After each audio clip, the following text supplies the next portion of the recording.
Hello guys, welcome to my channel RKG Tutorials. So if anyone not seen the previous classes and not yet subscribed, do watch the please subscribe and do watch the previous classes. Now we are in the 18th class. So we are talking about the types of relays. In the previous class we have seen different problems about the time setting multipliers and the plug setting multiplier. Now let us talk about let us go in forward. So we have been talking about the types of relays. In that we came to know that the relays are based on three different factors. So the relays are classified based on the time of operation, based on their application, and based on the construction. So based on the time of operation we have different types of relays, and based on the application of relays we have different types of relays, and the based on constructional features we have different types of relays.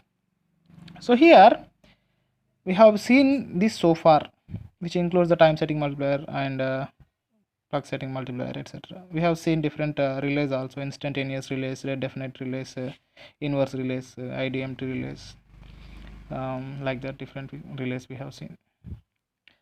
So now let us see the different types of relays based on their application now.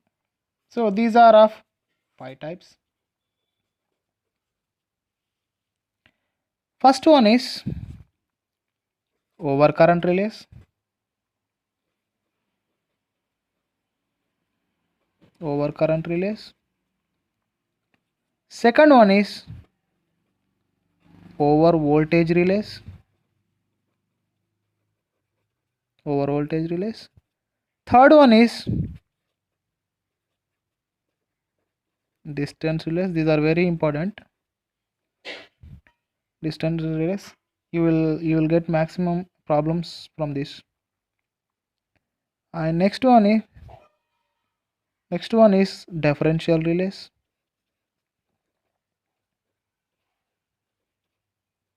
Differential relays.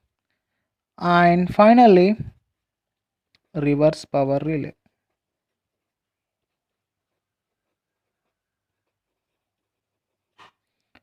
Let us get in detail about this each and everything. So in this slide we will see overcurrent relay first. Overcurrent relay. So let us discuss about the overcurrent relays first. So what is overcurrent relay and what types we have in it? Let us see. So as the name itself gives, it senses current. So whenever the current seen by the relay is greater than its set value, whenever the current seen by the relay is greater than its set value, I mean every relay is given with some set value. So till the set value, I mean less than its set value, the relay does not get into operation. But when the current seen by the relay is more than its set value, then the relay operates. So remember this. I am repeating. The overcurrent relay operates whenever the current seen by the relay is more than its set value. So these are of two types. OCR. OCR in the sense overcurrent relays are two types. First one is directional overcurrent relays, and the second one is non-directional overcurrent relays. So let us get in detail with this. So what are non-directional overcurrent relays? Let us see first non-directional overcurrent relays. So these senses only magnitude of fault current. Only magnitude of fault current, that's all. It does not senses the direction, but whereas here this senses magnitude and the direction. Magnitude and direction of the fault current. Direction in the sense phase. Direction in the sense phase. Oh, sorry. Direction in the sense phase. So I hope you understood. Non-directional relay senses only the magnitude of fault current, whereas the directional relay senses both magnitude and phase, the direction of the fault current. So now, what is the application of, where is the application of this overcurrent relays? This is important. So overcurrent relays are used in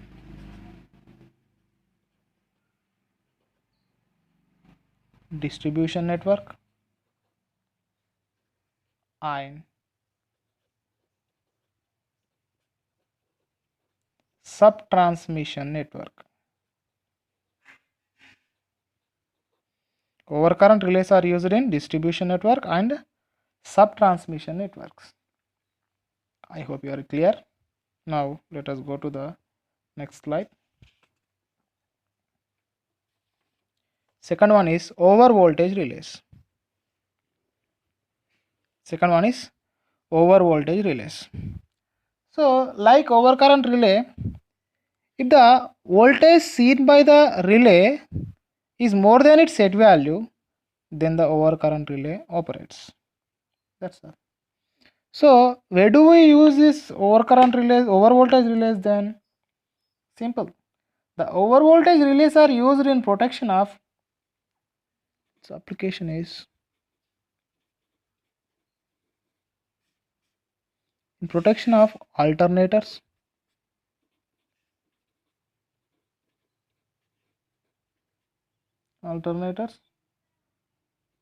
and EHV lines. So in EHV lines we see Ferranti effect.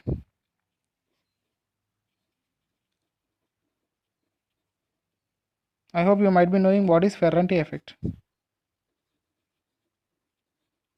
Ferranti effect is nothing but when compared to the sending end voltage, receiving end voltage will be more.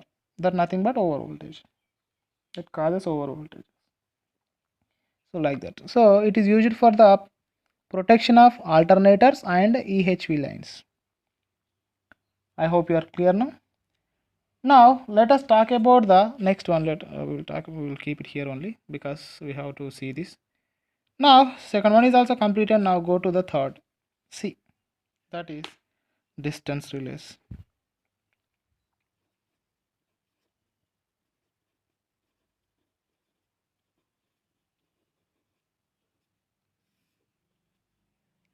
So what is the importance of distance relays? What are the distance relays? Let us see.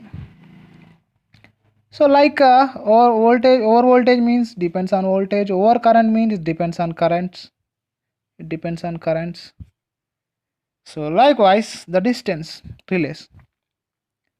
So whenever the distance seen by the relay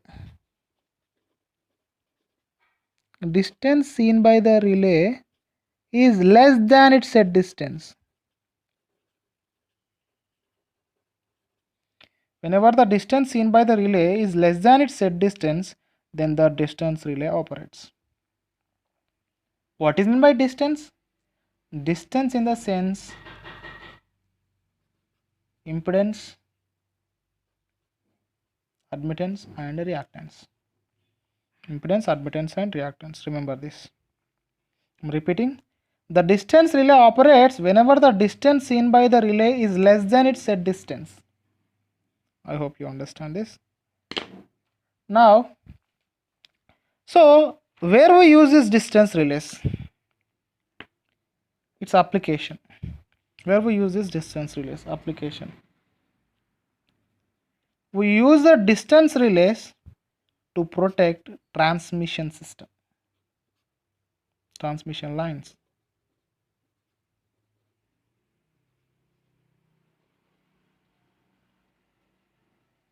We use the distance relays in protection of transmission lines. So let us talk a little more about this, get in detail about this. So this is the transmission line, let us say. So here the relay is situated.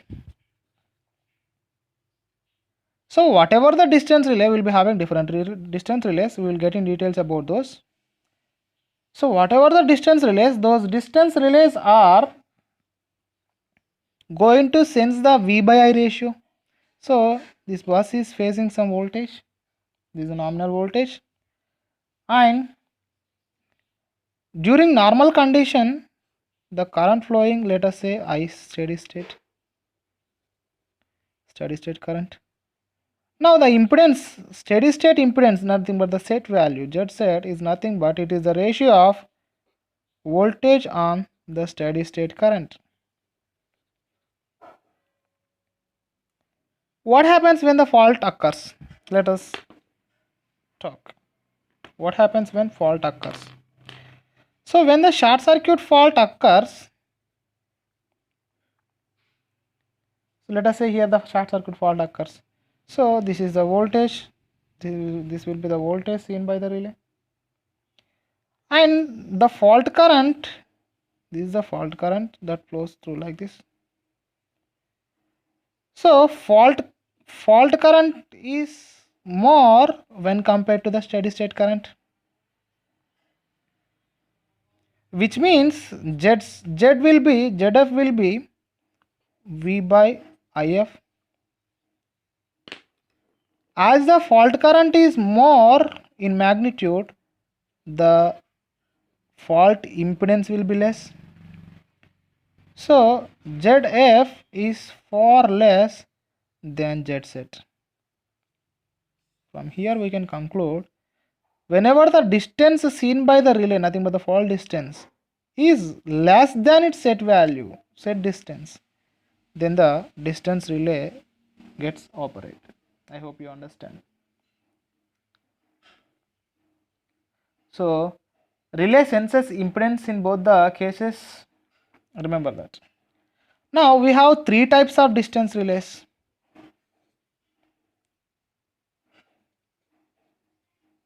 One is impedance relay. Second one is reactance relay. Third one is Moore relay. So impedance relay is used for the medium lines. Reactance relay is used for the short transmission lines, and the Moore relay is used for the long transmission lines. That we will get in details about these each and every relay. Now let us talk about the next relays. That is D. What is D? What is D here? Differential relays.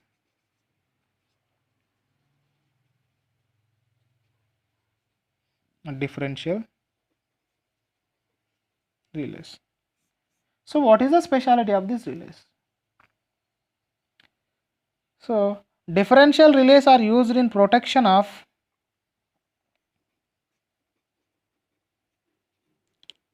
transformers, alternators, bus bar. We use the differential relays in protection of transformers, alternator and bus bar. This is also an important point. So how the difference relay operate? Differential relay. So it is the difference. It is the difference. So difference relay operates when the differential vector difference between the two similar electrical quantities exceeds its set value. So different electrical quantities in the sense voltage or current. So the construction will be like this. The construction in the sense the circuit will be like this.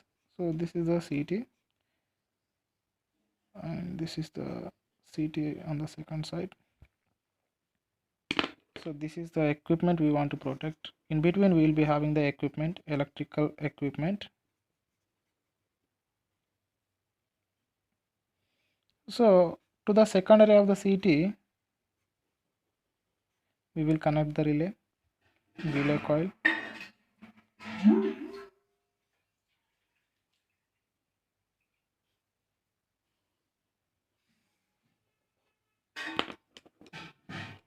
Here in between there is a relay coil.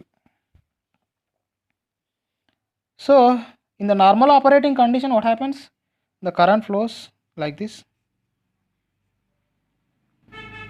Here capital I1, here capital I2. Here small I1, here small I2.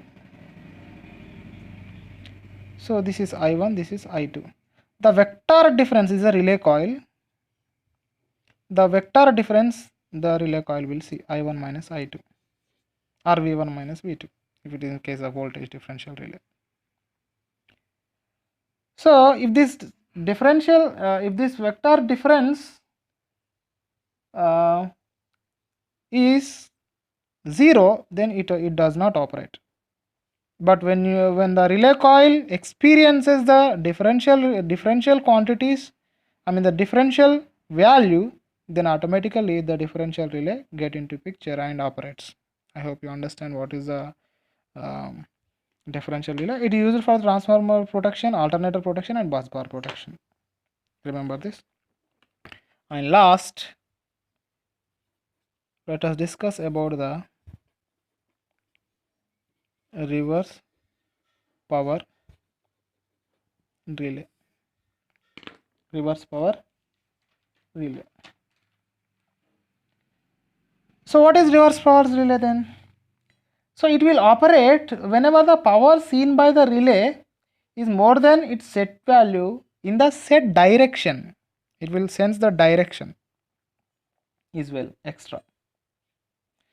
So it is a reverse power relay. So it will sense the power. Whenever the power seen by the relay is greater than its set value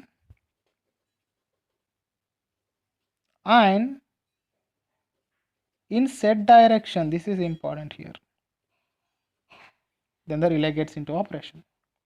So it is used for the protection of alternator. It is used for the protection of alternator from loss of prime mover input. What happens? So let us see this once. So we know that synchronous generator is a doubly excited machine.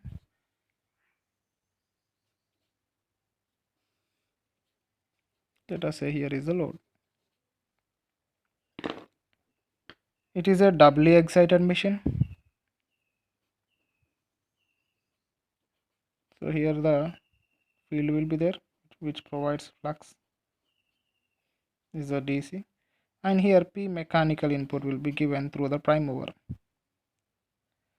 So it is connected to, let us say this is not load, this is a grid. So it is synchronized with the grid. What happens during the normal operating condition? During the normal operating condition, the synchronous machine, the synchronous generator provides electrical energy, I mean the real power and reactive power, P and Q. So what happens when the prime mover inputs gets lost? If the prime mover input lost, then what happens? Since it is synchronized to grid, instead of delivering the active power, so here you have to understand one more thing, that is, so the prime mover, the synchronous generator here, the what we can say, the prime mover input will provide the active power and the field will provide the reactive power. Since if there is a loss of mechanical input and there is a presence of the excitation, the machine keep on giving the reactive power, but as it lost the mechanical input, it will not deliver the power, real power. Since it is synchronized to the grid, it will draw the active power.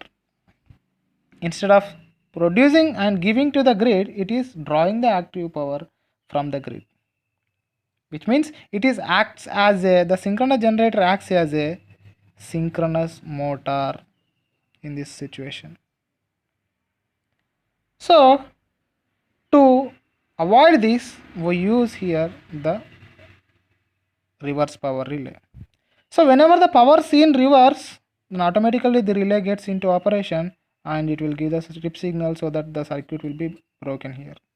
The real power cannot be drawn here. I hope you understood the So this is the information regarding the reverse power relay. It is used for the protection of alternator from the loss of prime mover. So these are the different types of relays based on the application, and we will discuss about the different types of relays on constructional features as well. I hope you understood this. If you have any problem, please comment me. Do like the videos, share the videos, and subscribe if not done. Thank you. Signing off.